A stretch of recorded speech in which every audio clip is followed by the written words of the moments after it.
poco de la misa que acaban de ver, especialmente si fue su primera vez, y también dándoles algunas cosas para meditar en esta cuaresma que está por empezar. Primero, unas palabras de introducción. Me llamo Padre Daniel Keenan. Pertenezco a una comunidad que se llama la Fraternidad Sacerdotal San Pedro. Tenemos nuestra sede en el centro de la ciudad, en el templo de Nuestra Señora del Pilar. Y la comunidad fue fundada por Juan Pablo II hace 30 años. Este año cumplimos 30 años de fundación y fuimos establecidos con la finalidad de conservar y difundir los ritos tradicionales, porque como más recientemente dijo el Papa Benedicto XVI, los ritos tradicionales son un tesoro, no para unos pocos, sino para toda la Iglesia. Y perteneciendo a la Iglesia Católica, nos conviene y de hecho es necesario conocer nuestras raíces. Entonces venimos con este propósito de compartir con ustedes lo que la Iglesia nos ha dado, porque solo podemos hacer lo que hacemos, como cualquier sacerdote, solo ejerce su ministerio siendo vinculado con la Iglesia, ¿no? Porque todo pertenece, todos los sacramentos son propiedad o herencia de nuestra Santa Madre, la Iglesia. Bueno, al final, si tienen dudas sobre la misa, las puedo contestar. Pero voy a profundizar un poco esta idea de la relación entre la misa y el sacrificio de Cristo en la cruz, ¿no? Como todos tenemos como una necesidad, ¿no? Por naturaleza, de dejar una herencia, de dejar unas huellas en el tiempo y en el mundo, porque nosotros vamos a pasar de este mundo, ¿okay? Esta vida va a acabar, ¿no? Y sentimos como una necesidad de dejar algo para las generaciones que nos siguen, ¿no? Para que nos recuerden de una manera, ¿no? Y si consideramos la persona más importante que ha vivido es Jesucristo nuestro Señor. Y si consideramos el hecho más importante que ha habido, ¿qué sería? Pues el sacrificio de Cristo en la cruz. Entonces hay una necesidad, ¿no? De dejar una memoria de este hecho. Pero ¿cómo es que tenemos nuestra conexión con un evento de tanta importancia que ocurrió hace muchísimos años? Pues si nuestro Señor fuera solamente un hombre, entonces hubiera podido escribir, ¿no? unas memorias, ¿no? O nos hubiera dejado unas imágenes, o hubiera podido pasar como sus ideas a sus seguidores. Y pues sí dejó sus instrucciones, sus palabras y enseñanzas a sus seguidores, pero hizo aún más. Porque cuando conmemoramos hechos históricos, tal vez hacemos una actuación dramática, tal vez cantamos canciones que nos recuerden de datos importantes del pasado. Pero para un Dios que era nuestro Señor, todo eso no fue suficiente. Quiso dejarnos una manera de participar en su hecho más importante, su sacrificio en la cruz, realmente, como si estuviéramos allí. Si han visto la película de Mel Gibson, de la pasión, ¿no? Y si se acuerdan de la escena de su crucifixión y María Santísima, allí cuando había muerto Jesús, y ella estaba llorando, y agarra los pies sangrentados de Jesús y los besa, ¿sí? Ella estaba físicamente y obviamente espiritualmente, pero físicamente conectado, vinculado con el sacrificio, ¿no?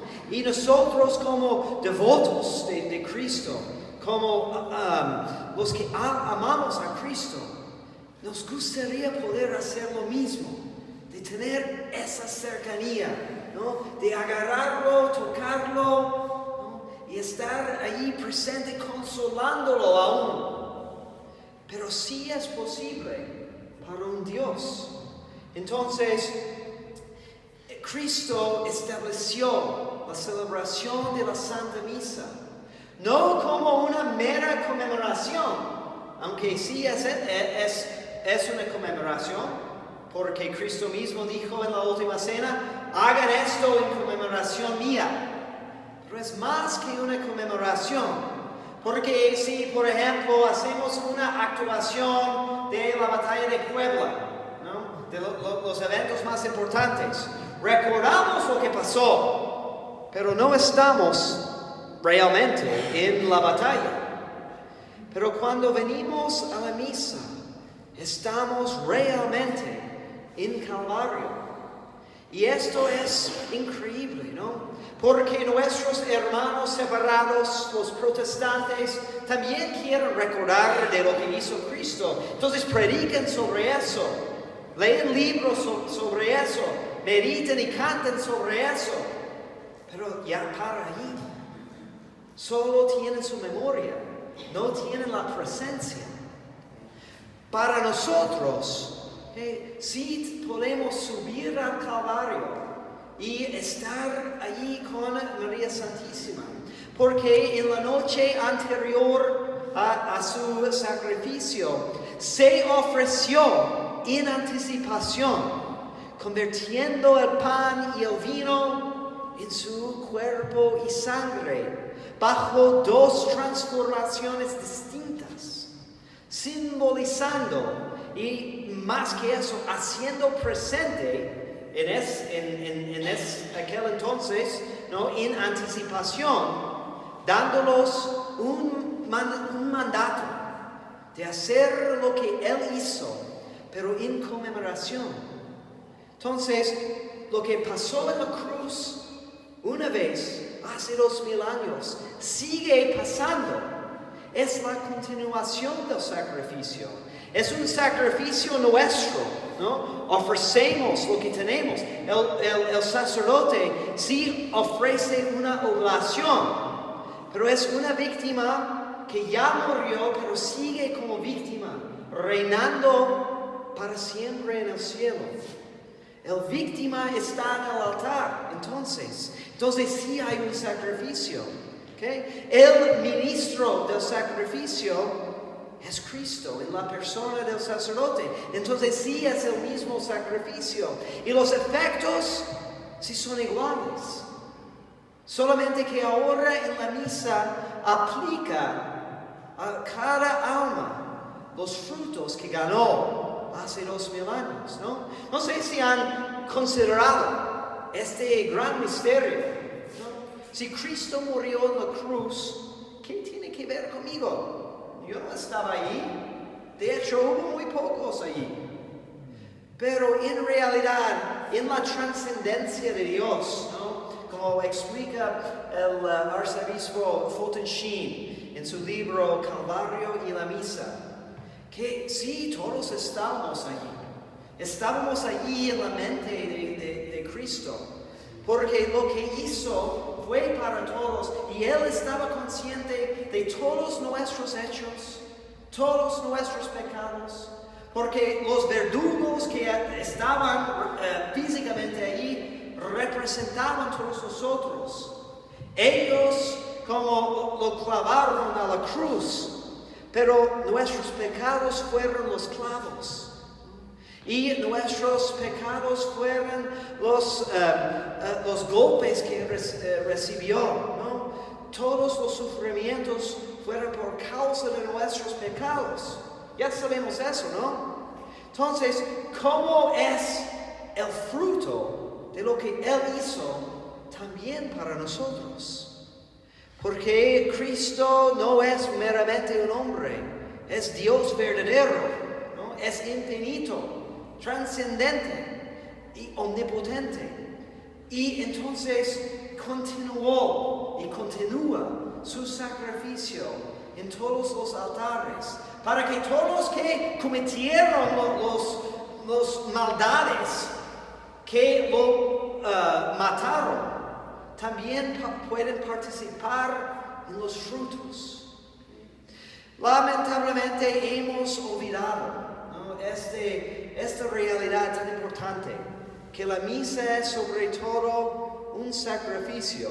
Y si tuviéramos más tiempo, podríamos considerar todas las referencias, ¿no? O todas las comparaciones entre los sacrificios del Antiguo Testamento, que fueron, ¿para qué? ¿Para cuál finalidad? Pues nada más en realidad para señalar al único sacrificio que fue digno para Dios. Como dice San Pablo en la carta de los Hebreos, que la sangre de corderos y vacas y animales en realidad no es poderosa para limpiar el interior. Solo puede conmovernos a tener las disposiciones de arrepentimiento y prepararnos para el sacrificio que sí es capaz, el sacrificio de la sangre de Cristo. Entonces, en la misa, sí estamos como María, besando los pies de Cristo. Sí somos como el soldado que traspasó con la lanza el corazón sagrado, ¿no? Y hay otra escena en la película de la Pasión, ¿no? Es muy conmovedora cuando el soldado sí lo traspasa y empieza a salir la sangre y el agua, y se arrodilla, ¿sí? Y se baña, ¿no? En la preciosísima sangre. Eso es lo que pasa en cada misa, ¿no? Y es para nosotros de aprovecharlo, poniéndonos en ese lugar, reconociendo cómo refiere la misa a la pasión de Cristo. Y teológicamente, como sabemos, ya les comenté de cómo es igual el sacerdote y la víctima, ¿okay? Entonces es igual el sacrificio, ¿okay? Pero también por el milagro de transubstanciación, ¿okay? Cristo, como si fue capaz, ¿no? de hablar y hacer todo lo creado, ¿a poco no es capaz también de hablar y convertirse en las apariencias de pan y vino? Y sabemos que está realmente presente, ¿okay? Y bajo la doble consagración hacemos presente de nuevo esta separación de su cuerpo y de su sangre. Y cuando se separan el cuerpo y la sangre de un animal, que resulta la muerte, ¿okay?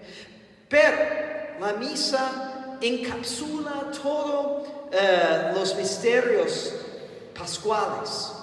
No es un Cristo muerto que recibimos, no termina así, porque no tendrá su plena eficacia si fuera así, porque también se manifiesta su resurrección. Porque volvemos a mezclar la hostia en el cáliz.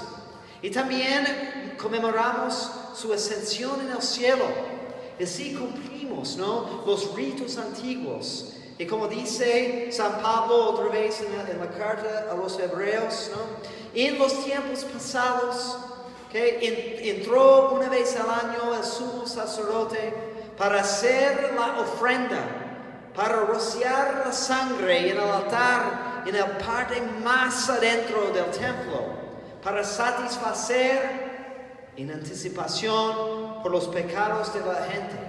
Pero nuestro sumo sacerdote ha entrado una vez para siempre en el santo santorum, ¿no? En el tabernáculo verdadero, que es el cielo. Y esta es la invitación que tenemos cada vez que venimos a misa. Y finalmente, recuerden que con toda esta doctrina, ya dije que no reciben un Cristo muerto, reciben Cristo como existe realmente ahora. Es decir, reinando gloriosamente en el cielo. Entonces, dijo en Juan capítulo 6, quien come mi sangre, come mi carne y bebe mi sangre, tendrá vida en él. ¿Qué vida? La vida que Cristo ahora está viviendo en el cielo. La vida que nos espera, ¿no? Cuando llegamos también a nuestro premio. Por eso es un anticipo, dice Santo Tomás de Aquino, del cielo, de la Santa Comunión. Pero la Santa Comunión no es la cosa más valorosa que tenemos en la iglesia.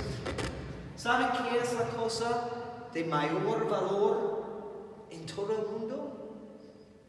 La Santa Misa. Muchos equivocan pensando que la misa es nada más la llave que abre el sagrario para que podamos comulgar. Sí, comulgar es la manera más perfecta de participar en el sacrificio. Pero el sacrificio no depende de su comunión. Depende del poder y eficacia y méritos de Cristo nuestro Señor. Porque la misa, el sacrificio de la misa, y debemos de acostumbrarnos a hablar así. No es simplemente misa porque no tiene tanto sentido. Si simplemente decimos eso, porque el mundo ha olvidado de lo que queremos decir por misa. Debemos de hablar diciendo el santo sacrificio de la misa, porque así es. Y es la cosa más poderosa en el mundo. O como dice el padre Faber, es la cosa más hermosa este lado del cielo, porque es nuestra participación en el cielo, nuestra participación en el acto de amor más grande que ha habido y habrá. Y tenemos la capacidad de entrar, participar en este hecho tan increíble, que aprovechemos. ¿Sí?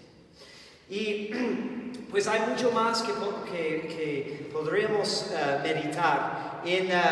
Durante Cuaresma vamos a estar meditando la misa en los sermones de las misas entre semana en el templo de Pilar.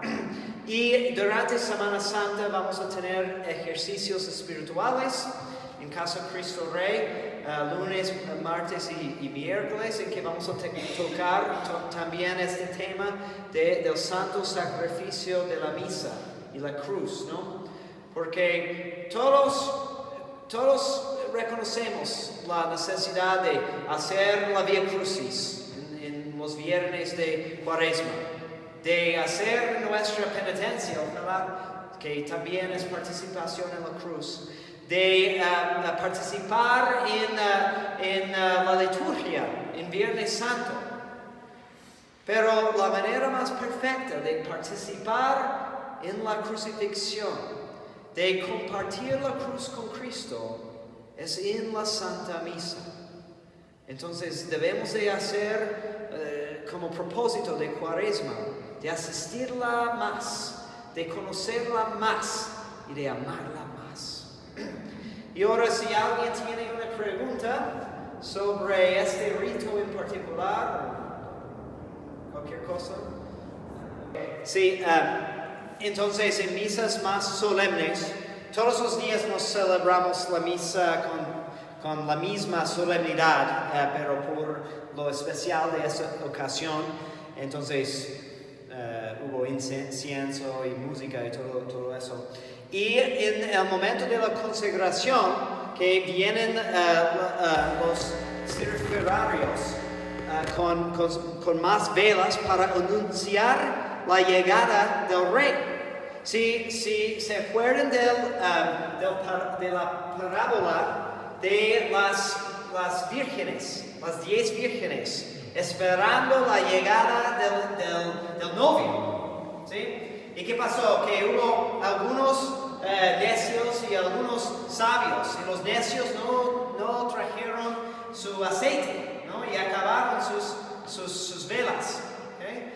Entonces es como con este sentido, porque era una costumbre de los judíos, ¿no? De dar esta bienvenida al novio cuando llegó para como tomar a su esposa y entrar en su casa y celebrar las bodas. Y como en la misa llega el verdadero novio, el esposo de nuestras almas. Entonces hacemos esta como bienvenida, le hacemos esta bienvenida. Y la otra pregunta fue sobre las oraciones que dije en voz secreta decimos. Entonces, en la misa, pues tenemos que recordar unos principios, que hay partes que son dirigidas más al pueblo. Por eso, como hay veces cuando volteo hacia el pueblo, para invitarles a orar, ¿no? Etc., para dar la bendición. Pero principalmente, la misa es una oración, o la mejor oración, ofrecida por Cristo a su Padre en el cielo. ¿Okay? Entonces el sacerdote entra en la persona, en persona Christi, ¿okay? Decimos, y está hablando a Dios Padre en la voz de Cristo.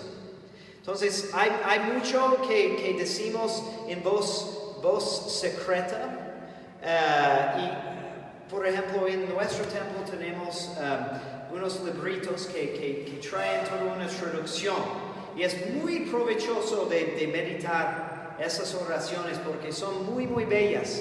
Pero lo que tenemos en la liturgia es lo que Cardenal Serra en su libro que acaba de escribir, dice que es un silencio lleno.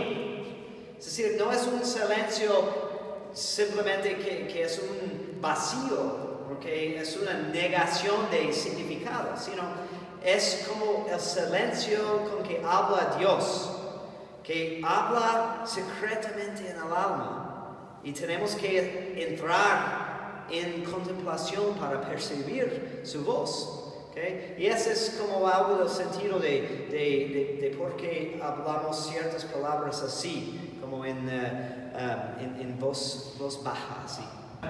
Primero, comento que el Papa Benedicto XVI, en su carta Summorum Pontificum, cuando como dio más permiso para la celebración de esta misa, comentó que la razón por la cual quiso difundir más la misa es que no importa cuál misa asistimos o conocemos, por conocer la riqueza de varios ritos que tenemos en la iglesia, podemos aprender de los otros ritos, porque en realidad hay una sola misa y solamente diferentes maneras de expresar las mismas verdades. Okay, entonces, en esta misa, la paz hacemos en otra manera, porque si hay una oración por la paz y el sacerdote besa el altar, pidiendo paz de Cristo. ¿Okay? En una misa más solemne, cuando tenemos diácono y subdiácono, el sacerdote como pasa esta señal de la paz a sus asistentes que representan todos los demás. ¿okay? Y la manera de hacerlo es con el beso romano. Entonces es como un beso simbólico, como en la mejilla del otro. ¿Okay? Pero es como en forma litúrgica, simbólica. ¿Okay? Y si enseñamos la hostia antes de la comunión, la diferencia es que en este rito el sacerdote comulga primero y luego enseña la hostia y dice eche años de, pero este es el Cordero de Dios. Y luego 3 veces pedimos misericordia, ¿no? Domine non sum digno, ¿no? Señor, no soy digno, ¿okay? Pero basta una palabra así. Pero es interesante porque algunas cosas no se notan tanto o se notan en otra forma. Entonces, brevemente, dos cosas más que quiero explicar. ¿Okay? ¿Por qué rezamos en latín? ¿Okay? Latín es y sigue siendo el idioma oficial y sagrado de la Iglesia. Igual en el rito que es más conocido, el rito actual, se puede rezarlo en latín. ¿Okay? Porque los libros litúrgicos primero son escritos en latín y luego traducidos. Y porque esto es un signo de unidad en la iglesia. ¿Okay? La iglesia es católica, que quiere decir universal. Entonces, no importa si somos mexicanos o gringos o chinos o lo que sea, pero tenemos la misma madre que es la iglesia y debemos de sentirnos en casa cuando estamos en otra parte del mundo, pero de todos modos en la iglesia, ¿no? Y los documentos oficiales todavía normalmente salen en latín y hay unos propósitos por eso. Primero es la unidad que ya mencioné, que si se acuerdan de cómo en Génesis leemos de cómo Dios confundió las lenguas de las personas cuando construyeron el Torre de Babel por su soberbia. Pero cuando fundió la iglesia, sanó eso, ¿no? Porque ¿qué pasó en el cumpleaños de la iglesia? Que es Pentecostés. Bajaron las lenguas de fuego y todos entendieron en su idioma, que es como la solución a ese castigo. ¿Okay? Y la otra cosa es la orientación de la misa. A veces escuchamos gente diciendo, haz la misa que celebran de espaldas.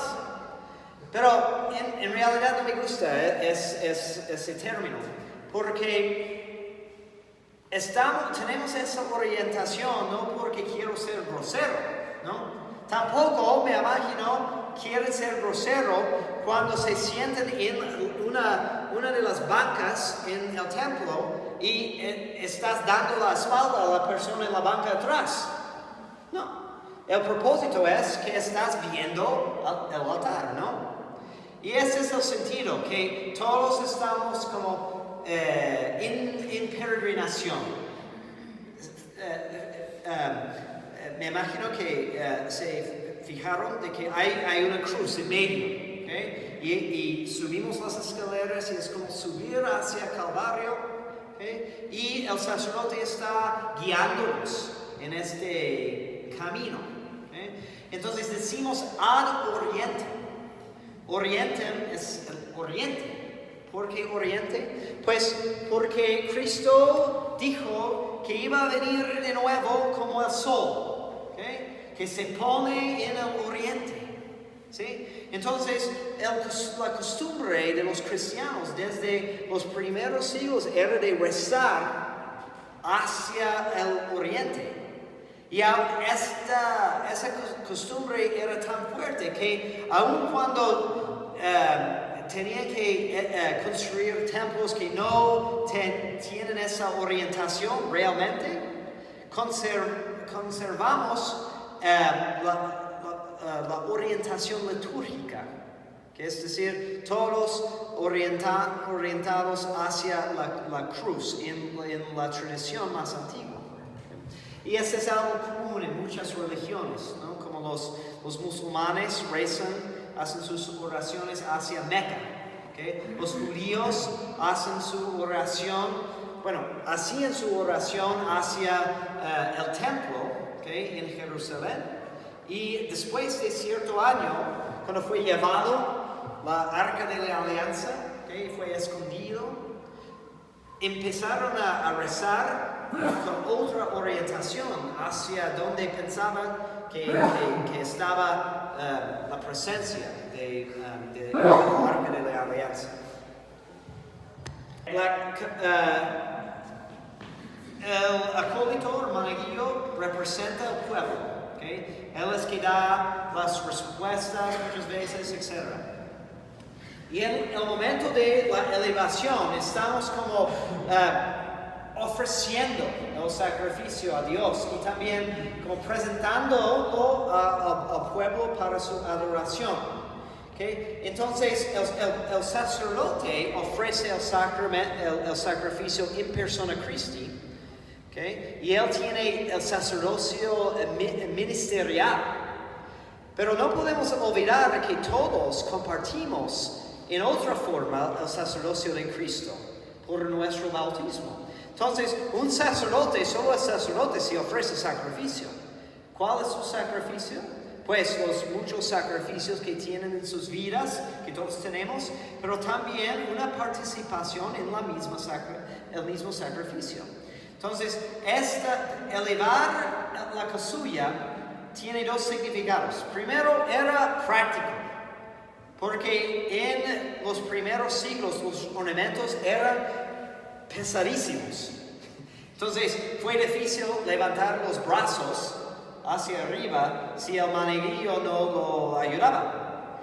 Pero tomó también un significado místico, que es nosotros también elevando nuestros corazones, ofreciendo nuestros sacrificios junto con el sacrificio único de Cristo. Y de hecho, casulla quiere decir la casa grande, ¿no? Entonces es lo que como envuelve toda la iglesia. Entonces estamos como cubiertos por ese ornamento que representa, por la oración que decimos cuando nos lo ponemos, la caridad de Cristo, que debe de cubrir todo. Hubo unos cambios en el calendario, entonces el calendario que usamos es el calendario de 1962, que tiene unas variaciones. Por ejemplo, el santo de hoy creo que se encuentra en el calendario actual en junio. ¿Okay? Algunos siguen en la misma fecha, algunos fueron cambiados y hay otras diferencias. Por ejemplo, nosotros en domingo estamos ya con ornamentos morados porque estamos en la temporada que se llama Septuagésima, que son 3 domingos más, que no de Cuaresma, pero es como la luz amarilla en el semáforo, que casi, prepárense. Entonces, no decimos aleluya en la misa, ni gloria en la misa de domingo, pero todavía no obliga el sacrificio, pero es como el tiempo de preparación. A veces puede haber, por ejemplo, en nuestra parroquia, porque la mayoría van cada domingo, entonces los nuevos se enteran por lo que hacen los demás. Pero no se preocupen, ¿no? Porque hay muchas variaciones y costumbres para los fieles y no es tan obligatorio que todos hagan lo mismo. ¿Okay? Porque si vas a otro país, tal vez van a tener diferentes costumbres. En los libros, en los misales, Álvaro creo que tiene uno, y también da unas indicaciones, ¿okay? Aquí. Y en el templo también tenemos unos más chiquitos, así eso, que también tiene unas indicaciones. párense, siéntense, etc. Pero no se preocupen, no hay policía litúrgica aquí. Los que tienen más edad, tal vez recuerden de era normal, ¿no? Y es de costumbre muy antigua. Dicen que la ley, la ley que obligaba fue establecida por el segundo papa. Y porque leímos de esta instrucción en la primera carta a los Corintios, capítulo 11 creo. Y San Pablo habla en un sentido muy místico, y hay muchas opiniones de todo los significados, pero les menciono algunas. ¿Okay? San Pablo dice, por causa de los ángeles. ¿Okay? Los ángeles no les gusta el cabello femenino. No sé. Pero la referencia es más como a la humildad de los ángeles, porque leemos en el libro de Apocalipsis que en la liturgia celestial que tiene que cubrir sus caras con sus alas, porque están delante de la presencia de Dios, ¿no? Y también hablando de significado místico, hay una manera de revelar.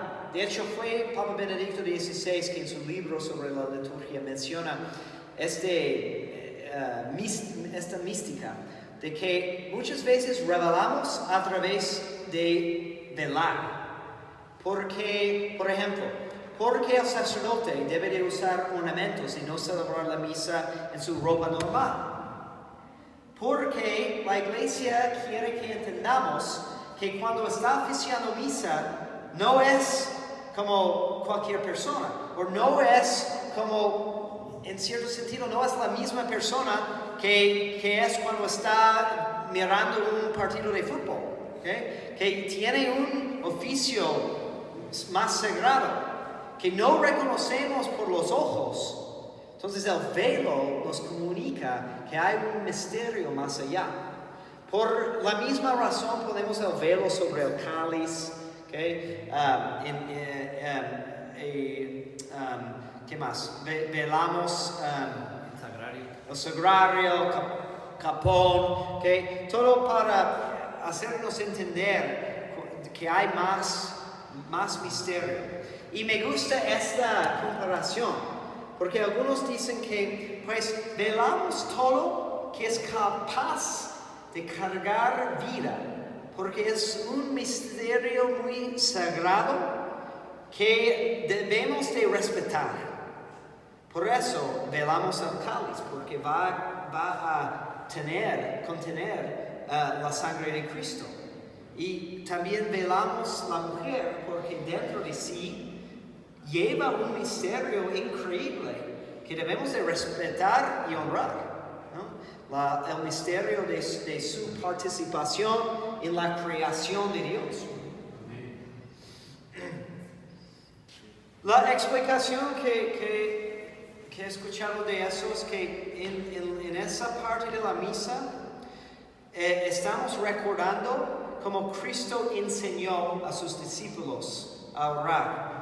Entonces, ese es cuando nos dio el Padre Nuestro, porque los discípulos le dijeron que los discípulos de Juan, ¿no? han aprendido a orar, ¿no? Enséñanos a orar, y les da el Padre Nuestro. Entonces, es como estamos recibiendo esta enseñanza, y por decir las últimas palabras estamos como ratificando lo que nos ha dado. Okay. Pues si quieren participar más, están bienvenidos a Nuestra Señora Pilar. La misa los domingos de 12 es la misa cantada con mucha solemnidad, muy bonita, y nos pueden encontrar en internet para ver los... Buena pregunta. Entonces hay como 3 grados de la misa, bueno, 4 grados, ¿okay? normalmente diarios celebramos una misa rezada, decimos. Entonces, es sin música o tal vez con unos himnos, pero no todo cantado. Y los domingos tenemos la misa como vieron hoy, cantada. Y en ocasiones más solemnes, cuando tenemos un diácono, por ejemplo, podemos hacer una misa solemne que era conocida como misa de tres padres, pero es con diácono y subdiácono. Y luego hay misa pontifical, que es con un obispo, que es más raro, pero hace un año tuvimos un obispo que nos visitó y nos celebró unas misas muy hermosas en la forma pontifical. Es porque el sacerdote representa a Cristo. Entonces, no es incensar el sacerdote como en su persona humana fuera un Dios, ¿no? O un ídolo. Es que por su ordenación representa y está en la persona de Cristo. Entonces estamos ofreciendo incienso a la presencia de Cristo. Y por la misma razón, hay varias presencias de Cristo en la misa. Por la misma razón, ofrecemos el incienso al Santísimo, obviamente, al misal en el momento del Evangelio, porque Cristo está en la palabra. Y también en el ofertorio al pueblo, porque está donde hay 2 o 3 reunidos en mi nombre, ahí estaré, dice el Señor. Entonces también ofrecemos incienso para llamar la atención a su presencia. Muy bien, entonces muchas gracias y los estaremos esperando cuando quieran participar otra vez. Muchas gracias y muchas gracias al Señor por la atención.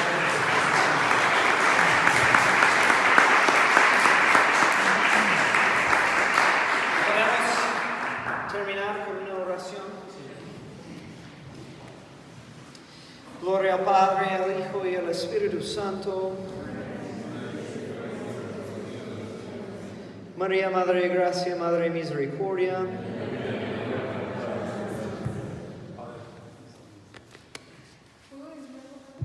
Le agradecemos al Padre Daniel y a todas las personas que han venido con él por hacernos partícipes pues de la celebración de la Santa Misa en este rito extraordinario que ahora pues ya conocemos más y bueno, ya veremos en un futuro a ver si se puede pues establecer alguna celebración ya digamos periódica aquí en nuestra parroquia, ¿verdad? Muchas gracias, Padre. Buenas noches.